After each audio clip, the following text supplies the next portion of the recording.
Aftermath of the Bronze Night.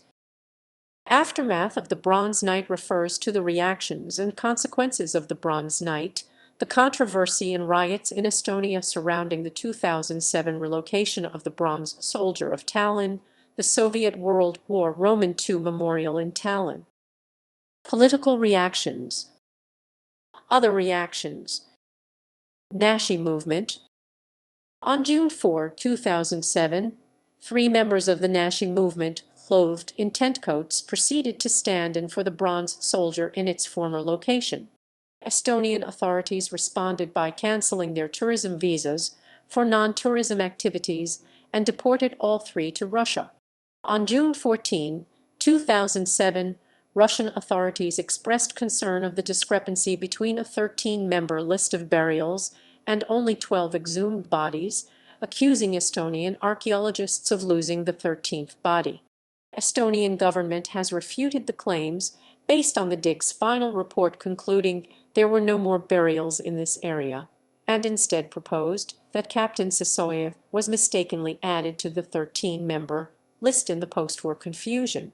The Nashi movement had planned pickets in Estonia on September 22, 2007, to commemorate liberation of Tallinn from fascism. After the Estonian embassy in Moscow refused to issue visas for such purpose, pickets were instead held in front of the embassy. In December 2007, Estonia became a party to the Schengen Treaty.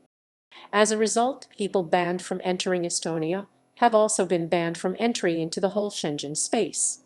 Several Nashi activists deported from Estonia. Estonia allegedly also used its membership to deny entry to Nashi activists not involved in protests in Estonia. A Lithuanian court has convicted another similarly blacklisted activist of illegal border crossing, sentenced him to 30 days of arrest, and confiscated his night sight equipment and large amounts of cash as contraband. 4. Some Nashi activists picketed the European Commission's Moscow offices on Tuesday to protest EU travel restrictions. Picket had been called anti-Estonian by the Estonian media. The blacklisting led Nashi to accuse the European Union of violating democratic principles that European officials often accuse Russia of violating, echoing sentiments by then-President of Russia Vladimir Putin, who often accused European officials of applying double standards to Russia. Claims of police brutality. The secretary of the Estonian Anti-Fascist Committee and at the same time the chairman of the Constitution Party Andrei Zarinkov claimed that as detention centers are overcrowded, many of the detainees were taken to a cargo terminal E. People were forced to squat for hours or lie on the concrete floor with their hands tied behind their backs. The police used plastic handcuffs, which caused great pain, he said. The security men selectively beat the detainees, including women and teenagers. We have an account that they beat a 12-year-old girl lying on the floor for attempting to stand up. We have pictures of a toilet which is stained with the blood of the injured detainees, Zarinkov said. He said that all the accounts would be collected, documented and submitted to human rights groups. The police has denied the claims of the Anti-Fascist Committee. A spokesman for the Northern Police Prefecture, Haris Payusep, refuted the charges of ill treatment of the detainees and also said that rumors of the resignation of police officers, see below, are untrue. Nobody has beaten them. They have been treated politely. All amenities were provided for them and medical assistance was offered. Those who spent more than 12 hours in detention were supplied with meals, he said. The Estonian Chancellor of Justice has checked on these claims, visited all detention centers, and found no signs of violations of Constitution, nor any detainees who would support claims of police brutality or make complaints. As of May 22, 2007, the Office of Prosecutor General of Estonia received more than 50 complaints on the police brutality. After checking the facts, 7 criminal cases against police have been opened. On May 1, Finnish tabloid Iltalehti published an interview with German nationals Klaus and Lukas Dornemans, 65 and 35 years old. According to their story, the Dornemans were just walking in the area of Freedom Square when they were beaten and arrested by the police. However, by their own later admission, they attempted to cross the square between the lines of the security forces and demonstrators, who were in a stand-off position. The son spent 8 hours in the Terminal D and his 65-year-old father 10 hours. According to them, at least half of the detainees had no connection to the vandalism on the Tallinn streets. Still, they were denied access to water and toilets. They were even forbidden to move. If anybody attempted to stand up, they were beaten by the police. The article provides photograph of the doormans showing large hematomas over their bodies. Members of the Special Fact-Finding Mission of Russian Federation's Duma also visited the WC of the detention area and temporary detention area in the D terminal of Port of Tallinn, looking for blood stains caused by beatings erroneously reported by some newspapers, and found none. Zarenkov also claimed that about 350 Russian-speaking police officers want to resign, or have already resigned, from Estonian police force so as not to participate in ostensibly violent actions to stop the unrest, such as mandatory beating of women and children. Such claims have been refuted by Estonian police. In November 2007, the UN Committee Against Torture has considered Estonia's report and expressed concern over allegations of brutality and excessive use of force by law enforcement personnel, especially with regard to the disturbances that occurred in Tallinn in April 2007, well documented by a detailed compilation of. In 2011, the Committee for the Prevention of Torture Council of Europe has published its report on its 2007 visit to Estonia.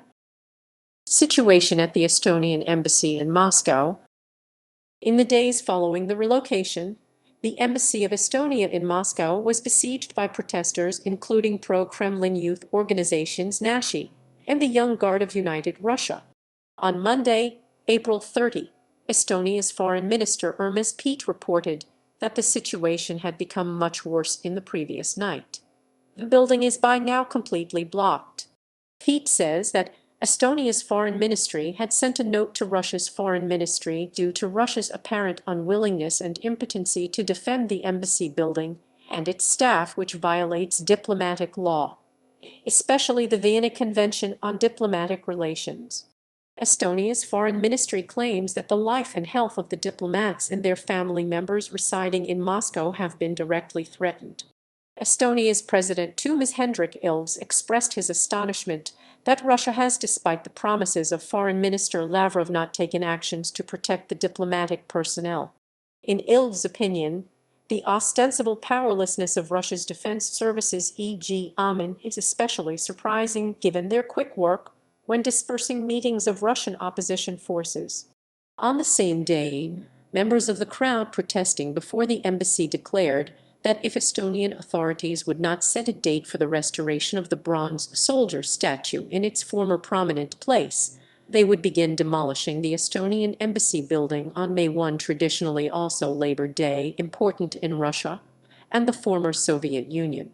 The building itself was covered with graffiti and stones were thrown at it. During the night, protesters, both from pro-Putin and communist parties, were playing and singing aloud famous Soviet war marches of the Red Army. They called the Estonians fascists. On May 2, the protesters attacked the Estonian ambassador, Marina Kaljurand, during a press conference. However, the assailants were dispersed by security guards using pepper spray. The vehicle of the Swedish ambassador was also attacked. Family members of the embassy staff have been evacuated. During the night of May 2-May 3, the Estonian embassy in Moscow was stoned by unknown vandals. There were also protests around the embassy of Georgia. Georgia has expressed support for Estonia. On May 3, the ambassador Kaljurand left Moscow on a 2-week vacation. The protesters ended their blockade the same day. There has been speculation that the vacation was suggested by Germany's Foreign Minister Frank-Walter Steinmeier by means of behind-the-scenes realpolitik to soothe Russian-Estonian tensions. On May 1, Estonian Foreign Minister Urmas Paet suggested to consider calling off the upcoming EU-Russia summit that was due to take place on 18 May. We consider it necessary. Paet stated that the EU is under attack because Russia is attacking Estonia. Spokesperson for German Chancellor Angela Merkel told that the summit will not be postponed, but European Commission said that a decision to raise the issue at the EU-Russia summit depends on the development of the current situation. Commission spokesperson Christian Homen said, "We share the concerns about the increasing violence around the Estonian embassy in Moscow, and we strongly urge the Russian authorities to implement their obligations under the Vienna Convention for Diplomatic Relations." Threatened and alleged sanctions?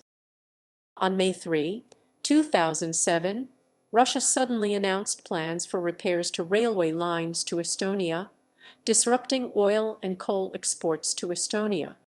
As a result, oil companies scurried to secure alternative export routes.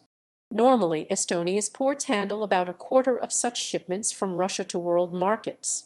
Although Russia denied it was imposing economic sanctions or taking politically inspired action against Estonia, it is suspected that the sudden railway repair plan is connected to the row over the war memorial. The Russian transport firm Seversteltran says it is suspending construction of an £80 a car plant in Estonia. One of the largest Russian dailies, Komsomolskaya Pravda, issued a call for Russia-wide boycott of Estonian goods, later renewed with addition of a list of undertakings deemed anti-Russian. Propaganda. Pro-rioter propaganda. Even before the first riot, rumors were circulated that under cover of the tent, the monument had been demolished, and the war victims buried underneath thrown out as trash. These rumors were supported with a fake photo depicting the statue sawed off above feet. Picked up by Russian media, the rumors were sometimes falsely attributed as public statements of Estonian government press service. After the first night of rioting, the direction of the propaganda changed towards attempts to justify the rioting, declaring the rioters to be peaceful demonstrators and the arrested suspected vandals political prisoners, and making various accusations towards the government of Estonia. Leader of the Constitutional Party Andrei Zarinkov claimed on Friday morning that the bones had already been dug up and thrown away and the statue cut to pieces and scrapped. He was sure it was never going to be restored. A day later, the same man claimed that more than 350 ethnic Russian police officers have already or will be resigning shortly in protest to having to discipline rioters. These claims of his were soon refuted as outright lies by police officials. The State Infosystems Development Center has evaluated the ongoing DDoS attack on Estonian governments and infrastructural internet servers as a number of video clips, usually taken by a cell phone camera, have appeared on YouTube under the keyword Estonia, ostensibly to corroborate the police brutality claims. According to Estonian newspaper Eesti Päevaleht, most of them are mislabeled, apparently in an attempt to frame the incidents recorded in the clips in a pro-rioter way.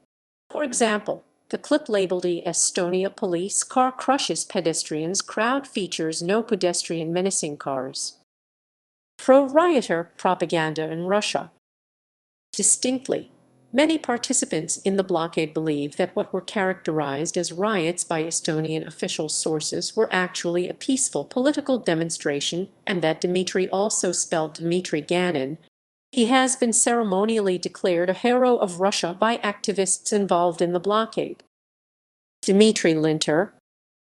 On May 4, Rambler News reported that Mr. Linter had been taken by the Estonian law enforcement from the Mustamäe hospital under an intravenous line, and that his health and whereabouts had been withheld from his family since. These claims were soon refuted by the state procurator, whose official release declares that Linter was taken to the hospital because he claimed to have various ills. He was given a full medical and declared healthy. Law enforcement response. The police are treating the riots as disorderly conduct, a misdemeanor under Estonian law, or severe disorderly conduct committed in a group of felony under Estonian law, depending on the circumstances of any particular incident, and are proceeding accordingly. About 1,000 suspected rioters were arrested. Acts of vandalism and looting are treated separately, and processed as criminal incidents separate from the rioting. 3 men Dmitry Linter, Maxim Rivad, an 18-year-old schoolboy Mark Sirach have been detained under a court order for up to 6 months pending investigation of the suspicion of organizing riots, a felony under Estonian law punishable of imprisonment of up to 5 years. There were concerns about the health of Mark Siro, who has hemophilia, but his attorney stated that he had no complaints. Since the riots took place in the center of the city, after hours of tension, many thousands of frames of photographic and video material of the events are available, both from journalists and security cameras and from witnesses among general public who usually use cell phone cameras. The police have gathered a number of such photographs depicting unidentified suspects on a website at identification of persons not available from outside Estonia while a foreign DDoS attack on Estonian government server. The police have also called for rioters and looters to turn themselves in voluntarily. Aiding law enforcement in investigating one's own unlawful acts, including turning oneself in before an arrest warrant has been issued, is considered a meritorious deed and grounds for lessening punishment under Estonian law. 218 out of almost 300 vandals who were arrested during events on 28 April had a previous criminal record.